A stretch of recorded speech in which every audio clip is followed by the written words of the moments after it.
Welcome, everyone, to the final installment of the Player Profiler and the 33rd Team collaboration. The past 4 weeks, we went over rookie and second-year quarterbacks, running backs, receivers, and tight ends from a redraft and dynasty perspective. And today, we bring you the grand finale. We're going to be talking about the biggest fantasy football playoff winners and losers based on schedule and usage factors. We're going to go over some NFL hot takes like the teams we would want to fix and why, which teams might have the most surprising record through 12 weeks. We're going to go roundtable rapid fire. I'm Josh Larky of the 33rd Team. I am joined up top by Ryan Reynolds of the 33rd Team, Jordan Vanek of the 33rd Team, Matt Kelley, the podfather of Player Profiler, and Theo Gremminger of Player Profiler. Guys, let's get started. And we'll just go right into the biggest fantasy football surprise. This can be good or bad. We'll see how each of us takes it through 12 weeks of NFL action. Ryan, I'm going to get it started with you.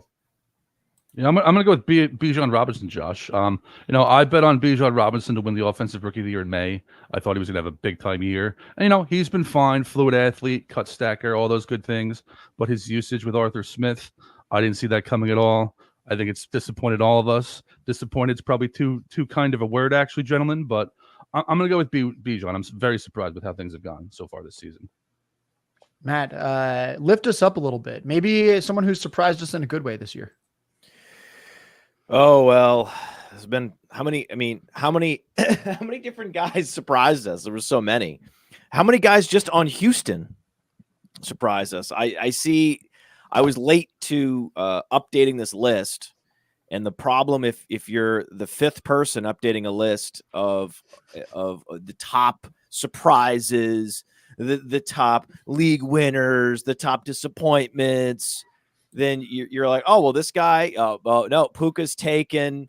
Oh, Josh Dobbs is taken. A lot of guys are taken. Spoiler alert. But then I was shocked to find CJ Stroud's not taken, man. CJ Stroud I loved CJ Stroud. I thought he was a much better prospect than Bryce Young, simply because he's 6'3" and Bryce Young's 5'5". Okay. So it's just on that alone, right? On that alone. Like you have to go back to Drew Brees to find a quarterback that short with that little athleticism. And Drew Brees is like 2 inches taller than Bryce Young. So that he was a total system quarterback with so many players, like say Patrick Mahomes, right? They fall from the clear 101. Like this guy was a 101 talent, and he got punished and pushed down to the 10th pick because he was labeled a system quarterback. Bryce Young was a system quarterback, one of the more obvious system quarterbacks. It wasn't CJ Stroud. CJ Stroud was viewed more as a system quarterback than even Bryce Young, which didn't make any sense, where CJ Stroud looked like a more athletic version of Aaron Rodgers, a more athletic version of Joe Burrow. And like, who doesn't want that guy? Even knowing that, even insisting that the Bears need to draft CJ Stroud, and they didn't, and now Carolina ended up drafting Bryce Young. So they should have gone CJ Stroud. Even with that, like predisposition to love CJ Stroud coming in, had no idea this is historic. He's on pace to break records. I mean, what are the odds that he wins offensive rookie of the year? Is it Ryan, is it off the board at this point? They can't have that out there anymore. Yes, it's like minus 20,000 basically right now. It's minus $1 million, whatever it is. It's minus $1 million. Every week he puts up what 350 yards, right? Did you know that CJ Stroud has more 450-yard games this year than Bryce Young has 250-yard games? That's a great stat. You know what? We're actually just going to stick with the Texans a little bit. Theo, I'm going to kick it to you. Let's just keep this Houston party rolling. Yeah, so CJ Stroud, great pick by Matt. But for me, it's Tank Dell. Like CJ Stroud, second overall pick, exceeding expectations, looks like a phenomenal quarterback for years to come. But Tank Dell looks like a star wide receiver, and I don't think any of us saw this coming. They talked him up in the offseason, local guy from University of Houston, take him in the third round. But it's just been mind-blowing kind of his big play ability and his blow-up ability. And we talk about how wide receivers kind of end up in this kind of wide receiver 2, high-end wide receiver 3 land, and a lot of them are not like super impactful to our fantasy teams. You kind of get in these purgatory player types. Tank Dell is anything but. He's averaging 16.5 points per game. And as a rookie, that puts him up to like top 20 all time. This is more points per game as a rookie than Amon-Ra St. Brown, Jalen Waddle, Garrett Wilson. He's not quite at Justin Jefferson, Jamar Chase land, but the fact that I'm even having to say that is insane. He's wide receiver 14 overall on the season in counting stats for PPR. And he's had these huge games. He's had 4 games with 20 plus points scored. And he's had a couple of these games where he's been like multiple wide receiver 1 overall weeks in the season. So for me, it's Tank Dell. I think he's a guy that's going to be really fun to talk about all off season, kind of where he ends up in redraft. But for the time being, I think he's a wide receiver 1 for the rest of the season. And if you drafted him on your dynasty team, I mean, it's one of the best dynasty picks you could have made in this entire rookie draft. All-time ironic nickname also. Yes.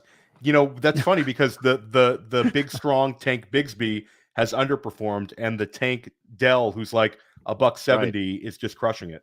Right. If you have a literal nickname, Tank, you're terrible. If you have a sarcastic nickname, Tank, you're amazing. That's right. I like that dichotomy. Jordan, you were also a Tank Dell guy, but let's talk about the wide receiver that I think we legally have to talk about on a show like this. Yeah, the receiver I missed on during the Senior Bowl practices was Puka Nacua. This man's averaging over 2 yards per route run against man and zone coverages this year. That puts him with Justin Jefferson, Jamar Chase, Kyle Pitts, Chris Olave, and actually Drake London for their rookie seasons, according to True Media. So Puka's been phenomenal. Matt Stafford is going to him early and often. The offensive scheme is being built around him right now, and that's probably due to the ailments of Cooper Kupp, but he's performing with it. And this fantasy season for him has been phenomenal. I don't think long-term I'm in love with him in this situation because of McVay's recent years of contemplating retirement. Matt Stafford is a guy that got Kenny Golladay 14 touchdowns, and now Kenny Golladay is no longer in the NFL. So it kind of is a situation I'm afraid of long-term, but again, situations change extremely fast, and it could change for the better for him. I like that one. I'm going to go with quarterback Josh Dobbs.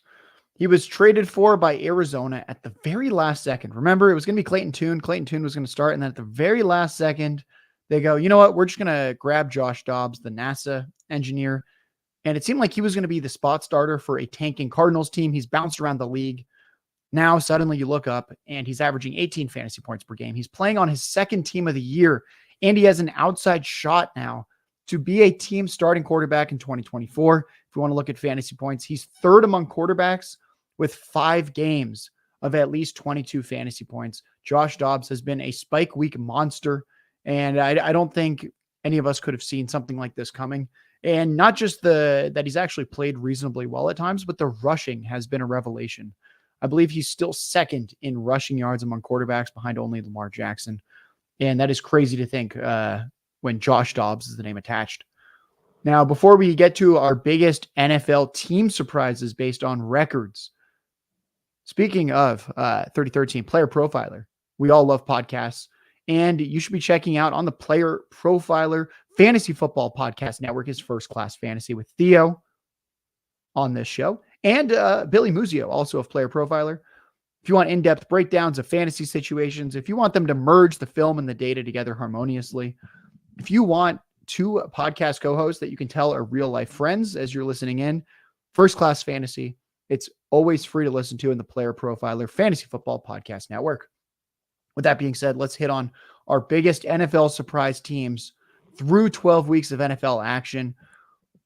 Ryan, I think we need to continue to talk about a certain NFL franchise right now. Yeah, Josh, when win totals came out in March, you and I bet the over 5.5 on the Texans. I was not expecting to win that bet in the middle of November. I was not expecting the Houston Texans to be playing the Jaguars last week for essentially the division lead this late in the season. You know, I like CJ Stroud. I comped him the Dak coming into this season, but I was not expecting him to be the greatest rookie quarterback ever. Wasn't expecting the defense to be as good as it is right now. So Houston surprised me across the board to this point. Matt, you have a colorful take on this one. Let's hear how you're going to interpret this. Well, I think a lot of people. I think the man on the street's probably surprised about New England, right? Wouldn't you say if we had a man on the street, New England, surprising?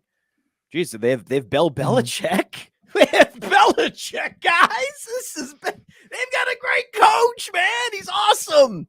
It's mostly him. It wasn't Brady. It's mostly Belichick because he did it without Brady with the Giants. Remember that? God, he did it with who do you have with the Giants? With the defense? That the defense have any good players on it? I don't know. Maybe Lawrence Taylor and a whole bunch of other guys. Carl Banks. It was amazing. So Bill Belichick, the most overrated coach ever by far and away, only because he's rated so highly. Like in order to be the most overrated, you have to start out being very highly rated. Does that make sense? So he's the most overrated coach ever.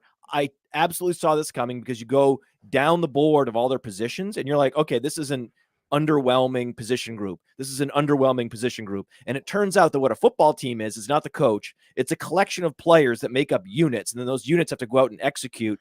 And then when you don't have any talent because you're 70 and you're on autopilot and you're not making the moves you were making 20 years ago, then suddenly you look up and your point differential is minus 100. It's the most clear to see, easy to see outcome with the Patriots in the running for Caleb Williams. I love it. That one. Ryan, do you want to have a little rebuttal on, I know you're a big Belichick the coach guy. Do you think this is more Belichick the GM? I'm going to let you stand up for one of your favorite coaches for a quick. I agree with the 70-year-old, guy running 2 executive level jobs. That part I definitely agree with. But like, he also went 11-5 with Matt Castle. So, I mean, there's a number of ways you can pick this up. And I think if you ask Peyton Manning what the difference between his career and Tom Brady's is, I think he'd say Belichick. But today, I agree. Last week's game against the Giants was literally the most unwatchable game I've seen in 5 years. So I don't have. I'll take the loss on that one. Jordan, I'm going to kick it to you. Most surprising team through 12 weeks. I'm surprised about the Colts. They're sitting here in the playoff race. They're sitting here with a winning record. And it's been mostly, Gardner Minshew. They didn't play with Jonathan Taylor. He had that contract holdout with Jim Irsay, and then obviously ends up getting paid. They don't have a very talented roster from the defense units that you want. They don't have an elite edge. They don't have an elite secondary right now. They're finding ways to win games, and Shane Steichen is just putting up points on teams. And it's doing it against like the Cleveland Browns, who I believe fully healthy are one of the best defenses in the NFL. They should have won that game if it wasn't for a phantom DPI call that Amari Cooper got his way. And just overall, the play calling, what he's doing with his talent. And if they had the chance to have Anthony Richardson, I'm not sure their record changes, but I think they would be a much more dangerous team. And talk about the AFC South getting it right at quarterback this year, and coaching staffs, I should say, most importantly. And now all of those teams are looking in the right directions. Obviously, the Titans are a little bit rough, but that's what happens when you trade A.J. Brown for Treylon Burks and pretend that's going to work. Drafts matter, fellas. Drafts matter. And Ballard had one of the best drafts in 2023, easily. Right? You go down the board, look at all these great draft picks. I mean, my favorite draft pick, Blake Freeland. I mean, this is what happens when if you are stockpiling talent and you're trading back and you're working the draft, you're working the phones, then if you can have an injury to even Anthony Richardson, and because you have one of the top backups in the league, unlike teams like the Chargers who just go into the season YOLO, if anything happens to Justin Herbert, they lose, right? They lose all their games if Justin Herbert misses any time whatsoever. So it's complete roster negligence by so many of these teams that go into the season without a backup quarterback, right? So it just you go down the board unit by unit, and if you're restocking your roster with talent in the draft, they can all step in when there are injuries, and that makes the difference. That's how you win these close games, and then you look up and you're suddenly in the playoff hunt. Yeah, Colts currently looking like a sneaky wild card contender. Theo, if the playoffs started today, one juggernaut would not be in the playoffs. Let's talk about it. Yeah, so for me, the biggest surprise is the Buffalo Bills, and the 6-6 record. If you told me before the season that they felt the 6-6, I'd say okay, things happen in the NFL. You can't win, double digit games every single year, and they've given us four straight seasons of double digit wins, which is pretty elite. And this year, if you look at like the counting stats, it's wild that they're 6-6. All 6 of their losses are by 6 points or less, but they're plus 101 in the scoring differential, which is in top 4 in the entire NFL. They're right up there with like the Dallases and the San Franciscos in that. And then in terms of yards per game, they're 4th in the league. And then you say, what about the defense? They have the 2nd most sacks in the league. Everything is just bouncing the wrong way for Buffalo this year. It's kind of remarkable that they're 500 based on these stats. You never see a team plus 100 in the scoring differential, and they're only at 500. I mean, I think, Josh, you could probably, or Ryan could maybe tell me, another team like this in the past, but no one jumps to my mind that's been, this overwhelming. And then you think back to that Miami game where they beat the hell out of the Miami Dolphins when the Miami Dolphins looked like, a team that could be headed to the Super Bowl. They play in a game. It was, at the time, the game of the year, and they stomped them 48-20. And then it's kind of been all downhill ever since. They go to England, lose to Jacksonville, and it's just been, kind of a letdown after a letdown. They fire their offensive coordinator. You get Joe Brady replacing him, and it just seems like it's kind of more of the same. And the Philadelphia game, that could have been like the one. That would have been a massive win for them. They lose that one as well in overtime, and it just seems like nothing's kind of going right for them in the win-loss column. Yeah, the only one that came to mind was that Chargers team that went 8-8 with the best offense and best defense in the league. I think it was 2008. It was when we had historically the worst special teams performance ever measured through that year. So that's the only one I can think of. Ryan, anything else as you're thinking? It's really just that Chargers team for me. No, I mean, one thing I'll just throw in general is I think the thing that's so frustrating with Buffalo is they could go into Philly, they could go into Arrowhead and win still. So they'd be more dangerous than like the Steelers, the Browns, a number of teams that could get into the playoffs.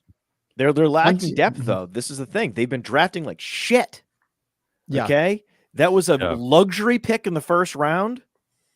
Okay? Anytime, that's what the hubris of some of these teams. Where they're like, oh, we're good at these positions. We don't need depth, right? And then injuries happen, and then sure enough, boom. You know who they drafted in the 5th round? Do you guys know who they drafted in the 5th round? A player who can't play? Justin Shorter. What? Oh, I remember that. What? What? These picks come in, and you're like, what? What is happening? Why? What? Who is responsible for this grade? So it's up and down the organization. Like this, the scouting team that they have in Buffalo is not good enough, and the leadership is listening to the wrong people.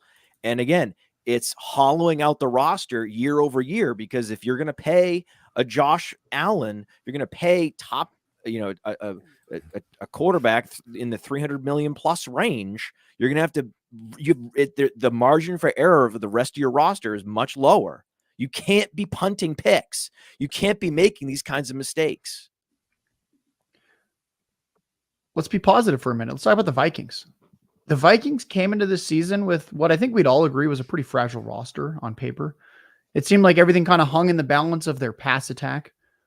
If you told me that Kirk Cousins would be out for the season with an Achilles injury, that Justin Jefferson would play 0 games between week 6 and week 13, and that this team would be 6-6 with a plus 21 point differential, I would have said that you were pretty crazy. Looks like Brian Flores has been a revelation with how he's coached up the defense. I think Ryan, you made the parallel that this year's Commanders looks a lot like last year's Vikings, where it's a defense that really just doesn't want to stop anyone, that doesn't want to actually play any type of competent defense. Here we are now. The Vikings look like they have one of the better defensive units. Outside of last week where we had the Josh Dobbs meltdown against the Bears, the offense has just looked quite solid when it's a journeyman quarterback where the number one target is a not particularly athletic tight end, and then you have a rookie wide receiver. I don't know how they're doing it, but I think the Vikings just have to be mentioned here. And I also have to mention that Jordan Vanek's main slate DFS article comes out every weekend. If you're playing DFS, he is the person to check out. The stacks he's targeting and why, his full player pool. Nobody comes at DFS from the angles Jordan does. Make sure you're checking that out. And make sure you're checking out all of Ryan's work on the 33rdteam.com. He's watched every snap of every game since 2014 and still lives to tell about it. One thing that we might not live to tell about is we've got some hot takes coming. We're now going to give one player who's going to disappoint in the fantasy playoffs. It's often easier to say, I like this player, he's going to have a good season. Much harder sometimes to bet against a player. Ryan, I'm going to kick it to you. Who is disappointing for fantasy managers weeks 15 through 17? Yeah, I've been concerned about Tua's schedule to the fantasy playoffs for weeks now. You know, you get the Jets in week 15, who not only have a good defense, but they have a non-functioning offense, so that game could be over in the first half. Tua might not need to do much there. Dallas in week 16, Dolphins offense is very reliant on timing. Whenever you're playing a premium pass rush in that kind of situation, that reduces the reliability there. That said, that game does have some shootout potential, but I think the floor is pretty low there. Same thing with Baltimore in week 17. We saw those teams shoot out last year, so that's on the table, but the floor is lower than most games. And as we've seen so far this year, the Dolphins offense is crushed cupcakes. If Tua threw for 500 yards against the Commanders this week, no surprise. But against quality defenses, they've struggled more. So I think the floor is pretty low for Tua down the stretch. I like that call. Matt, passing to you. Guess who else crushes cupcakes, guys? Can you guess the wide receiver that crushes cupcake matchups? I'm not going to spoil this one like you spoiled my Josh Dobbs one earlier. So I'm going to let you have this moment. Oh, dude. Table talk. What? Okay. So this guy has a couple spike weeks on his resume this year against Indianapolis, against Dallas Flowers, and against Tennessee, Roger McCreary. He put up top 10 performances. Otherwise, hasn't been seen much. And that's Calvin Ridley. So again, he does great, right? He feasts on soft secondaries. And look at their schedule at the end of the year. It's Baltimore, Tampa, Carolina. Actually, week 14, it's Cleveland, then Baltimore, week 15, Tampa, week 16, and Carolina, week 17. This is a truly awful schedule. It's not good for Christian Kirk either, but it's particularly bad for Calvin Ridley. Christian Kirk does better against better secondaries. Calvin Ridley's really things need to be soft for him to do well. So that's when you look at where those particular defenses are. Baltimore is number 2 in the fewest points allowed to fantasy wide receivers. Cleveland is number 3. Carolina is number 6. So it's truly bad. The only good matchup here is Tampa, and that's week 15 for Calvin Ridley. Yikes. And also, just to point out, when you look at the other problem that he has is that these games aren't going to shoot out. Carolina's not going to shoot out.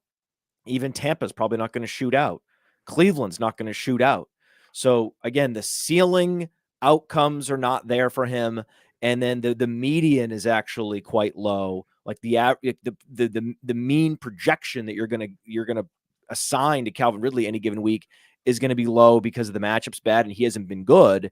But then you look, and then, well, at least maybe we can get some kind of shootout going and some kind of spike week, some kind of outlier performance. Even the upside of the outlier isn't there given the lack of shootouts on his playoff schedule.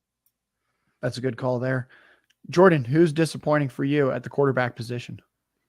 For me, it's Lamar Jackson. I don't know if you're going to get to that fantasy championship with Lamar, but if you do get into the playoffs in Jacksonville, in San Fran, and then playing Miami, without Mark Andrews, I don't see this offense having high passing rates towards the red zone area because I just don't think that Lamar has that trust in any other player towards that area of the field. So you're going to take away like Lamar passing touchdowns, and then you're sitting here. The Ravens are up in the AFC. They could be playing for that bye week near that area of the field. Do you want to risk Lamar Jackson towards the red zone taking hits, or do you want to just give it to Gus Edwards, who's been incredibly efficient down there? And then obviously you have a guy like Keaton Mitchell, who speedster, can get on the edge if you want to attack it that way with Lamar. These three defenses are teams that have the edge to kind of not contain Lamar because he's just a different athlete. But for me, I think going into those games, it's going to be very tough for him to produce at a high rate. But the difference is, though, that there is shootout potential in all 3 games.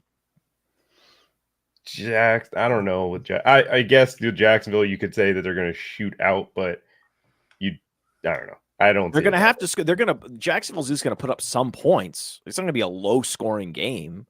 No, Miami's going to be a high scoring game. So and actually, San Francisco, I'd be curious to see what the game total is going to be on that game. Right? I don't think that game total is going to be as low as you might think.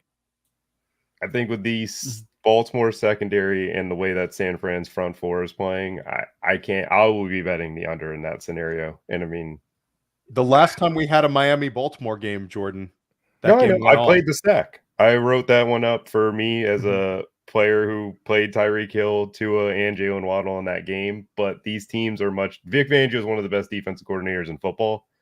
I know they lost Jalen Phillips on the edge, but they got 3 weeks against some cupcakes to figure that out. And they brought in, obviously, JPP, who's very old, but regardless, they have Emmanuel Ogbo that they're paying a lot of money because he fit a different scheme. I believe that it's going to be a little bit lower of a point total because Miami's defense, I think, with Ramsey, Howard, they're going to shut down the passing game of Baltimore. Crushing the dreams of all the underdog drafters all summer who were jamming in the Miami-Baltimore game stack. Everybody jamming that one in, Jordan. You're crushing their hopes.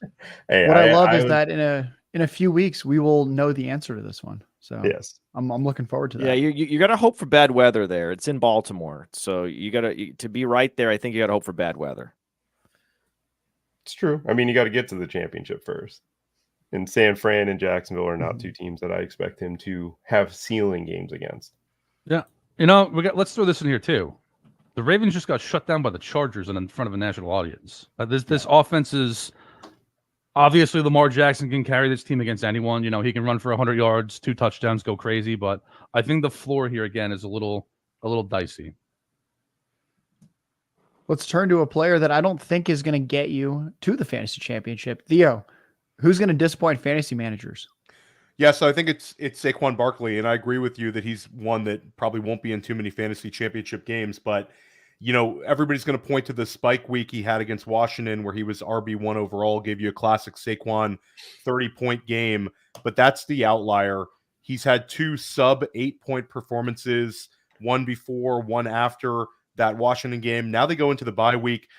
I don't know if we're going to see some Tyrod Taylor before the season ends, but any way you cut it, I don't like this schedule for Saquon in the fantasy playoffs at New Orleans, at Philadelphia, and versus the Rams at home.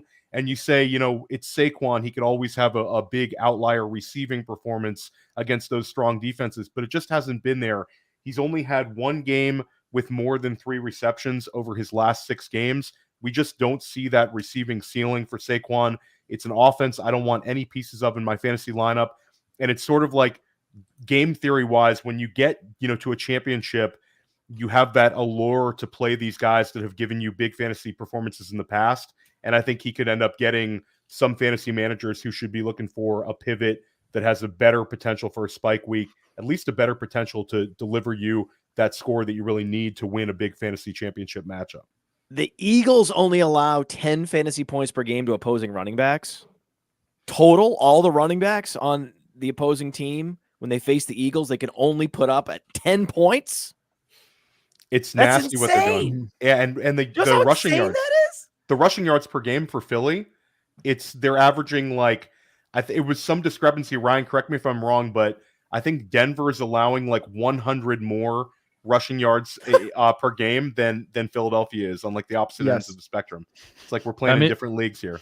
Yeah, I mean, with that Dolphins game earlier in the year, that's a little swayed in that direction. But yeah, I mean, talk about 2 teams that are on the opposite side of the spectrum. And the Eagles control a gap with Jalen Carter and Jordan Davis. So, and the Giants, we'll talk about the Giants soon on my end, but that's not good across the board. I'm going to stick with the running back position. I think James Conner is not the player that you want. Last week, he started losing work on both ends through the first half before the game got completely out of control against the Rams. He had 5 carries. Amari DiMercato had 3. That's a split we don't like to see. And he ran 8 routes. James Conner did. Michael Carter ran 2. He's now getting siphoned on both ends by two different running backs. You hate to see it for the veteran. Week 15, he faces the San Francisco 49ers. When you adjust for schedule, running backs score 1.5 fewer fantasy points per game against the Niners than an average opponent. And I'd say that is actually going to keep skewing more and more negatively as we get more and more weeks with Chase Young in that defense. Week 17, he faces the Eagles on the road. We just talked about the Eagles. Running backs score 7 fewer fantasy points per game against the Eagles, even after you adjust for schedules and opponents. 7 fewer fantasy points per game. James Conner, low-end fantasy RB2 this year. If you're getting 12, 13 fantasy points, we subtract 7. That is terrifying. You can probably start him week 16. The Bears are a good matchup, but you have to get to week 16 when he faces the Niners the week before. And then should you get gift wrapped that week 16 game against the Bears, then once again, you get the Eagles in week 17. Essentially, 2 of the 3 playoff matchups, he's going to remain on your fantasy bench with how thin the running back position is. This is just not a player that I see contributing to fantasy championships. One thing that probably will contribute to fantasy championships, though, is listening to Player Profiler's flagship show, Mind a Mansion. It's the long-form interview-style podcast with the Podfather and esteemed guests.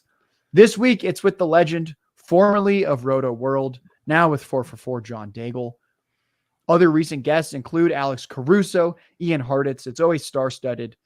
I don't think there's any podcast out there that's as engaging and that goes for multiple hours. I think it's the only podcast at this point that I can listen to that's more than an hour and actually enjoy myself and learn the whole time and stay entertained. This show is free in the Player Profiler Fantasy Football Podcast Network. I know I've guested on it when Matt and I went 4 hours right before the season began, breaking down everything you guys needed to know. I had some wins. I had some losses. I think Matt smoked me on the Quentin Johnston debate, given that he's still under 200 yards and they've had multiple receiver injuries. Oh my God. Yeah. I mean, if this really was like him face planning in a true like Truman Show moment where they were like, everyone's like, okay, take out Mike Williams, take out Josh Palmer, take out Jalen Guyton. Like everybody's out, right? And they're like, we're let's do it. So we're down to Donald Parham and Keenan Allen, and he'll definitely get targets. He'll definitely produce in that situation. No. All right, let's just stick with pounding on some teams, but we're going to flip it with a little bit of positivity. So we're going to discuss a team with a losing record this year. We're going to lay into them. They have a losing record. Things are not going well, but we know better. We think we can fix it. Ryan, which team do you think you can fix? And do you think there's any bias here with your selection? I'm not going to be positive here, Josh, at all. And, this is a personal choice here, gentlemen. I'm a Giants fan. I live in New Jersey. I haven't been the same. You mentioned him before, Theo. I haven't been the same since Dave Gettleman took Saquon Barkley with the 2nd overall pick years ago. Bad team, bad offensive line. Team's going nowhere. Let's start a rebuild with a running back. It's still pains me. I mean, that's a great way to put it, man. It is. No, it's absolutely brutal. And here's the other thing, guys. Tommy DeVito's won 2 games in a row. Like I said before, the game against the Patriots last week was literally an abomination. It was so hard to watch. Now I got people in my personal life being like, "Oh man, the Giants are alive in the wild card race." Where it's like, please, I need all of this to stop. So put me in charge of Big Blue. I'll at least be shooting for a dynasty with this team. I have no interest in being an 8 or 9 win team. That's a good one, Matt. Which team with a losing record are you trying to fix? By the way, my daughter was. We were watching that game, kind of over our shoulders in a restaurant. And she was rooting for the loss because she's been trained now to want the draft pick as a Patriots fan. So it was really cool to see. So yeah, and I was like, well, what happens at school when you get made fun of? And she's like, so I'll just throw Caleb Williams at them. And they won't even know who that is. And I'm like, man, I love you. Unconditional love right there. You just want it. Everything else, But the whole Caleb Williams thing, that's what really got me. That's future podcast co-host, maybe. Yeah, it was amazing. Yeah, definitely. So I would like to fit. There's a bunch of reasons I think Tampa is very fixable because they have some veterans that you could get with some trade equity that you could punt the veterans right away. Trade Godwin, trade Evans, trade everybody. You could even I'd even trade a player I absolutely love that I was pounding the table for, Rachaad White. He's a running back. Bye. Right? Everybody gone. Right? And the beauty is the reason why I think it's fixable is because there's no quarterback there that anyone has any allegiance to. They just have this dirt ball Baker Mayfield that no one respects. So no one, it's perfect. Like you could ride him, let him go, whatever you want to do. He's just bad enough to tank with. You can also let him walk and start a rookie, no problem. So you have a lot of flexibility with that team there, and there's some veterans with real value that you can get picks back in exchange for.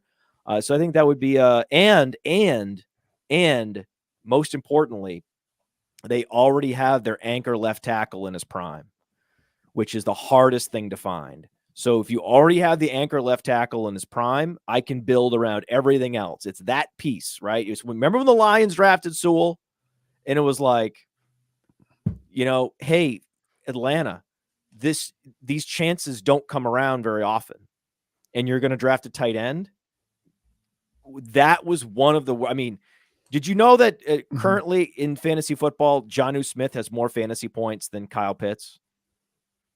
Oof, that's painful. Not a good look. That's all Jordan. I got. That's all I got. Give me the one left tackle and then veteran pieces, and I'll take care of the rest. Jordan, you're wearing a shirt that I think might lead into the team you're trying to fix here. Yeah, I'm a Carolina Panthers fan, so fixing the Panthers would be the team that I choose to go about. And the biggest thing that is preventing that from happening is our owner. If he could do what Jed York did back in like 2000, I think it was 2012-ish, around that time, or maybe even further down, where he just steps back and lets other people run the football operations, I don't think it's that hard. I think it's the most challenging team currently, but I think with J.C. Horn, Derek Brown, and Brian Burns, those are three really tradable pieces that are obviously going to get back a lot of the draft capital that you've missed on. I think the obvious position, this draft is loaded at the receiver position. There's a ton of different ways that you could go. You could draft multiple in this class. That obviously jumpstarts Bryce Young, because right now there's not a single team player on this roster that can get separation. Our offensive line can't block. And last week against the Titans, they brought a 3-man rush and sacked Bryce Young because 4 of our offensive linemen were trying to block Jeffrey Simmons. And then on a 4th and 16 call, we do a tunnel screen to DJ Chark. I don't think Bryce Young is the problem. I don't believe that he is in a situation that is supposed to give him anything to thrive with. I think if CJ Stroud were placed on the Panthers, that he would be having an awful season, even though he's been phenomenal. I think that Nico Collins and Tank Dell are miles ahead of what Bryce Young has, and Bobby Slowick as a play caller is miles ahead of Frank Wright and Thomas Brown. So for me, the Panthers would be the team that I want to fix because I am a Panthers fan, but I don't think it's as hard as they're making it out to be, besides the owner just being someone that wants to be in control of everything. Do you remember when the Cardinals took a quarterback in the top 10 and realized he wasn't what he was sold to be, and they immediately turned it around and punted him and drafted a quarterback again with the 101 in Kyler Murray? Do you remember the name of the quarterback that they traded to get to lock in Kyler Murray? Well, they traded Josh Rosen. Yeah. Josh Rosen. They let Josh Rosen go. So that's what I would do if I were Carolina. The player I'd be first trying to trade would be Bryce Young, so I can draft Caleb Williams. I disagree with the idea that Bryce Young isn't a good quarterback. I'd be on the phone. Hey, man, you never know. There's got to be at least one GM out there who's still pulling up the Bryce Young scouting report from 2022, 2023, and would give you some significant capital back for him. Absolutely, you could do that. So I'm just going to hop in here and talk about my team I want to fix and why I don't think the Bryce Young thing works. And it's because the Carolina Panthers don't have a first-round pick. So you're essentially just trying to trade Bryce Young straight up for someone else's early pick. But that's right. They don't have – they can't draft Caleb Williams. They don't have their first-round They don't have their first round pick. I am going to fix the Bears because the Bears currently have 2 top 5 draft picks. They have their own pick, and they have the Panthers pick, and they have Justin Fields. The defense is actually starting to look a little bit closer towards league average since they traded for Montez Sweat. DJ Moore is a star. The run game's been effective all season. What I would do here is I'd trade away Fields. I think you might be able to get... DJ Moore is better than DJ Chark, you're saying? Yeah, I'm going to go with that DJ. Yeah, that's my DJ. Yeah. So I think you can airdrop a quarterback in there with one of those top 5 first-round picks. You can trade Justin Fields for another, maybe like a 2025 first-round pick. You just start to stockpile future draft capital.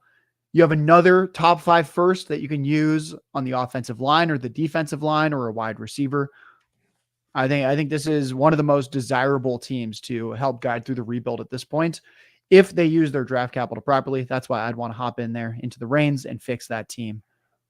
Theo, which team are you fixing? Mine is a fairly easy fix, I think, and that's the LA Chargers. The LA Chargers are 4-7. They have 5 losses that are either 2 or 3 points. It's like every single close game, Brandon Staley finds a way to lose it. I have an elite quarterback in Justin Herbert already. I have a pretty much an elite offensive line playing at a top 10 level all season long. So this is a total cop-out. There's nothing to fix. Just rerun The Sims is what you're saying. I'm going to get the reset button to rerun The Sims. You're not going to do anything.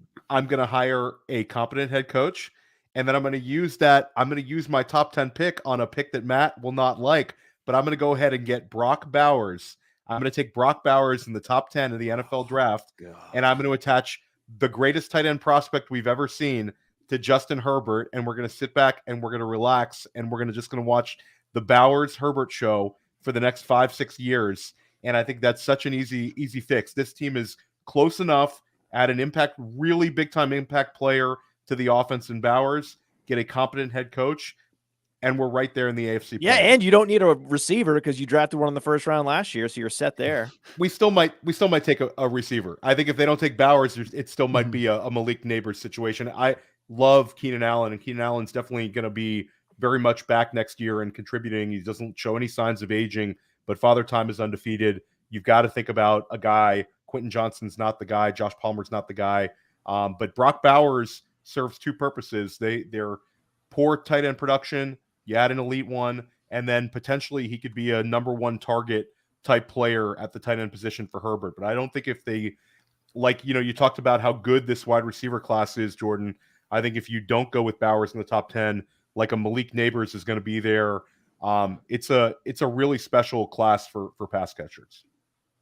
I like that one. As a Chargers fan, once again, you're giving me hope. I can't wait till we're 8 weeks into next season. And once again, I am out of hope. Now, before we move to who we think our fantasy playoff league winner is going to be, Ryan's a sick maniac. Just you wait to hear what he chose for his pick. If you want more of Ryan's content, his Survivor thoughts hit the33rdteam.com on Mondays. His power rankings hit the site on Tuesdays. And on Saturday, he lets you know what he's betting on in every single game. My fantasy rankings are up on the 33rdteam.com already. They're updated throughout the week. And my rest of season rankings and trade value chart will be up late afternoon today, Wednesday.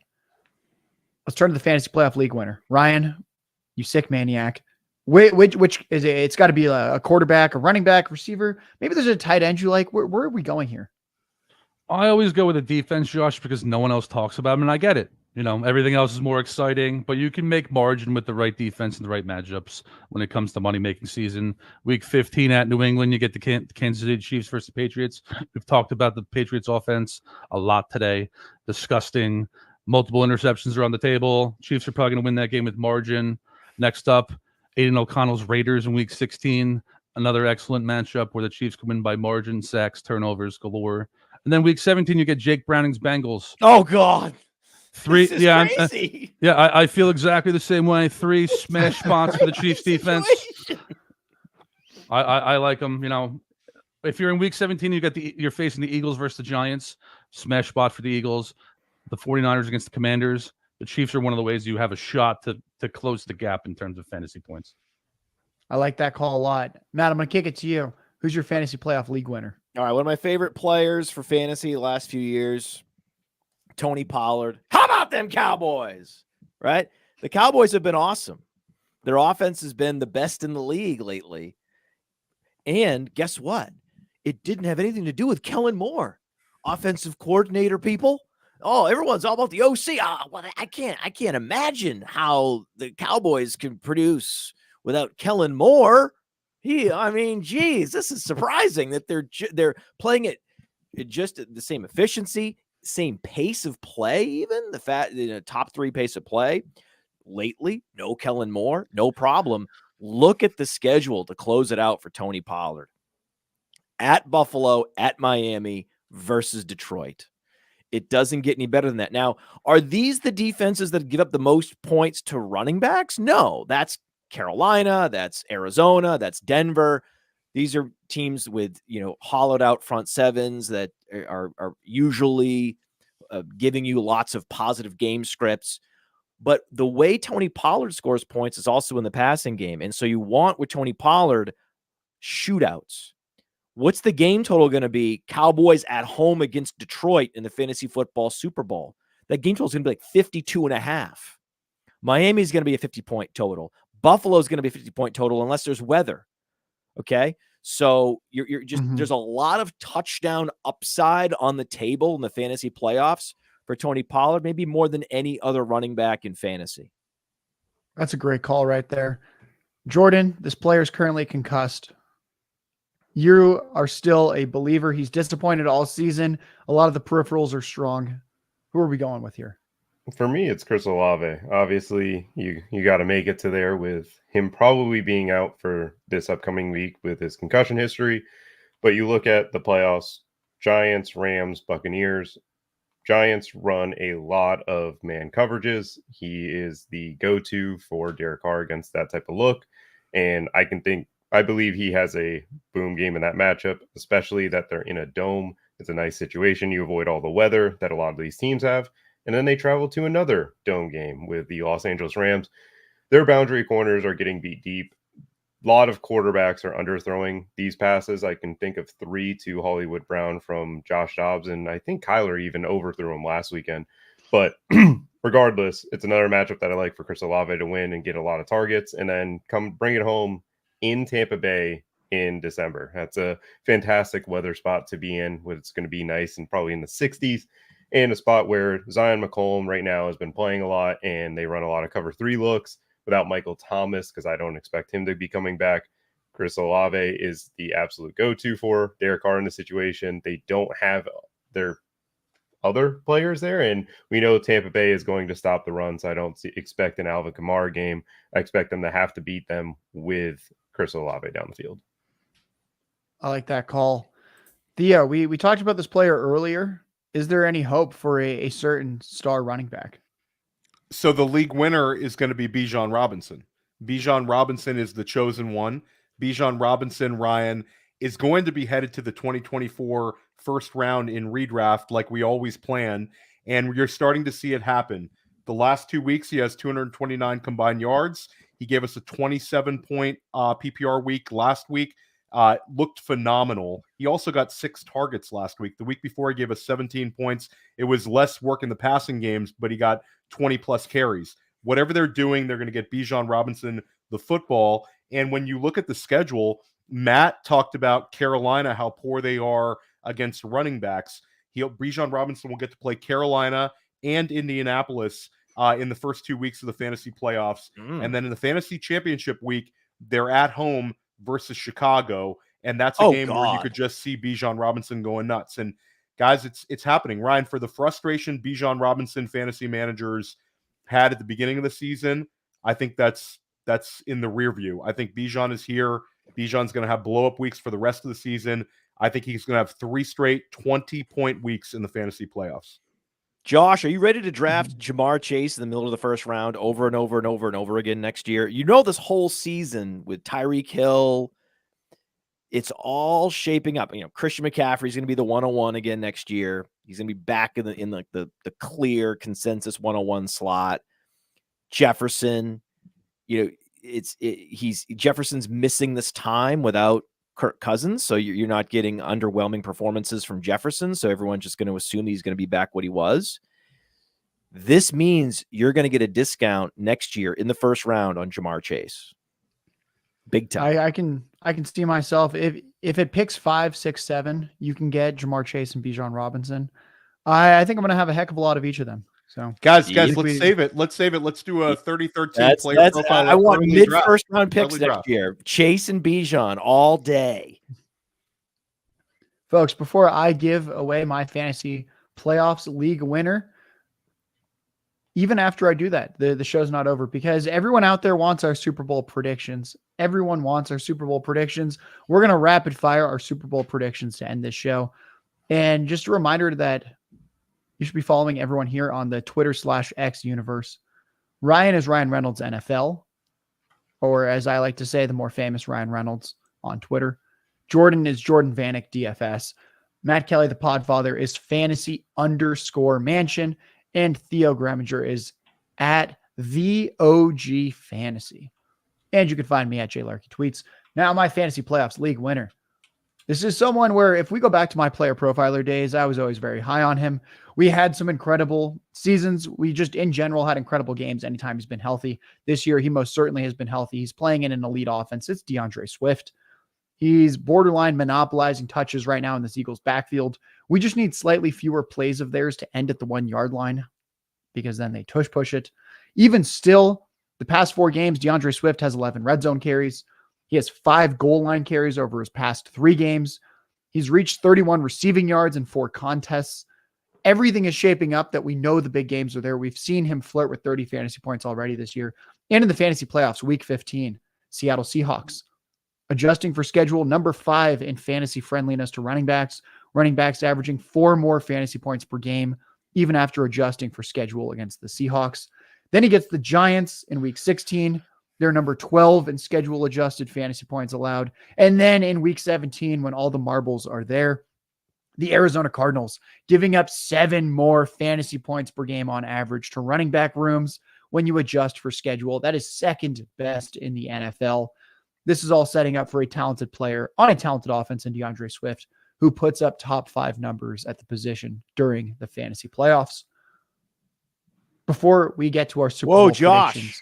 Josh. Yeah. Did you know that DeAndre Swift has 25 red zone carries and 4 rushing touchdowns this year?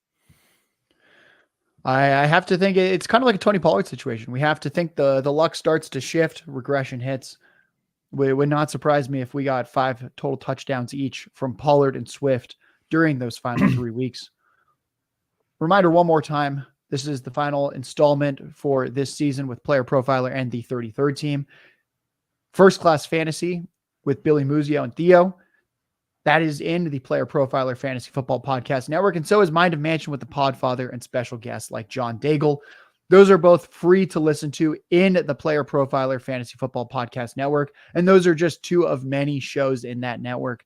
Make sure that you're checking out all of their content. All their podcast content is free. Guys, we did it. We're at 54 minutes. We've given everyone everything from the fantasy football playoff winners and losers. We've hit on teams we want to fix. We've hit on teams with surprising NFL records. We've done it all. The folks want our Super Bowl predictions. Jordan, who's in the Super Bowl this year? I've got the 49ers over the Baltimore Ravens. I think that trade for Chase Young is the difference maker for this team. Allows their secondary to play with confidence, play with pressure, and as a result, you're just going to see a ton of sacks. And I think that's going to be the difference maker for their Super Bowl run. Theo. Dallas Cowboys over Kansas City Chiefs. This is the Dak Prescott year. Dallas is 6th overall favorite to win the Super Bowl in Vegas right now. Go make yourself a little money and bet on the Dallas Cowboys. They're going to go all the way. They're going to take down the Chiefs in the Super Bowl. Dak Prescott, Super Bowl MVP. You know what? I actually have this one the opposite. I think ultimately Patrick Mahomes and the Chiefs find their stride. You're giving Patrick Mahomes a top 5 defense right now. I have to think they figure this offense out. And I think they actually beat the Cowboys in the Super Bowl. Like you said, Dak's having his career year. And I think ultimately what I want more than anything else, just for the Cowboys fans, is for them to question everything, to have the existential crisis. He gets through the gauntlet of NFC teams. Dak Prescott is the chosen one. I'm so glad we gave him the contract. And then I think the Chiefs blow them out in the Super Bowl. Ryan, who is your Super Bowl prediction? I'm going to take 49ers over the Chiefs. San Francisco has the best, most complete roster in the league. Obviously, Brock Purdy's not on the same level as the other quarterbacks we've taken here, but he's good. He's been solid, great scheme, great surrounding supporting cast. And then, I wanted to do something more interesting than the Chiefs from the AFC side, but, I'm just going to lean over them with the Ravens because I would take Patrick Mahomes over Lamar Jackson in a big matchup. Matt, let's ride off into the sunset. Let's close out the show. Who is your Super Bowl matchup? You guys are all insane. You're not seeing did you guys not watch football last weekend? Do you not see who the chosen one actually is? It's Jalen Hurts. Okay. And the best team, unit by unit, is the Eagles. We just got to, no, you can't do anything against this team. Okay. So Jalen Hurts is Tom Brady plus. He's Tom Brady off the field. He's Tom Brady in leadership. You can put whatever players you want on this Eagles roster. You could take every player that's having intersections with law enforcement and is sliding in the draft, like Jordan Davis, like, you name it, right? Their whole front seven is predicated on Georgia players they got at a discount in the NFL draft, right? That's the whole reason that running backs can't produce at all on that team. Right. And why do they have so much confidence bringing in players that don't get along well with other teams, that have had problems with coaches, et cetera, because Jalen Hurts is the fixer. Jalen Hurts is the new Tom Brady. He's also, like Tom Brady, one of the best at quarterback sneaks, incidentally, in a different way. Right. So he's very much the new Tom Brady, but the modern Tom Brady, the Tom Brady 2.0, the Tom Brady with running. Imagine if Tom Brady was athletic, right? Imagine if Tom Brady could run. He would be Jalen Hurts. Okay. And they almost got there last year. And then you see this, you make a push, but then this year, push. And then this year, they made that push into the playoffs last year. Now this is the year they get all the way over. I mean, Dak Prescott. What are you guys doing? Get out of here. It's going to be an unbelievable matchup. I get it. It's going to be an unbelievable matchup between the 49ers and the Eagles in the conference championship. That's going to actually decide the Super Bowl. That's going to be that's going to be the real Super Bowl. And I do believe that the Ravens figure it out, figure out their passing game without Mark Andrews, because this is, again, super deep, super talent-rich roster up and down. And I believe they get out of the AFC with the AFC is just tanking, right? All these teams we thought would be in contention or not. It's interesting, where the Ravens just so steady. Love, and I think that Lamar Jackson's actually going to make some big plays against the Chiefs. So that's going to be the conference championships are going to be so exciting. I think most of us can agree it's going to be most likely Chiefs, Ravens, and Eagles, 49ers. Sorry, Cowboys fans. I know it's a hot take by Theo and Josh, but I think what we're really saying is these two conference championship games are going to be incredible. And then this is the start of a dynasty in Philadelphia. Folks, that is Matt Kelley, the Podfather, founder, CEO of Player Profiler. We're also joined by Theo Gremminger of Player Profiler. He heads up all their podcast content. We're also joined by the 33rd team's head of DFS, Jordan Vanek, the associate director of fantasy and betting, Ryan Reynolds, and myself, Josh Larky, from Player Profiler, from the 33rd team, from all five of us. Thank you, everyone.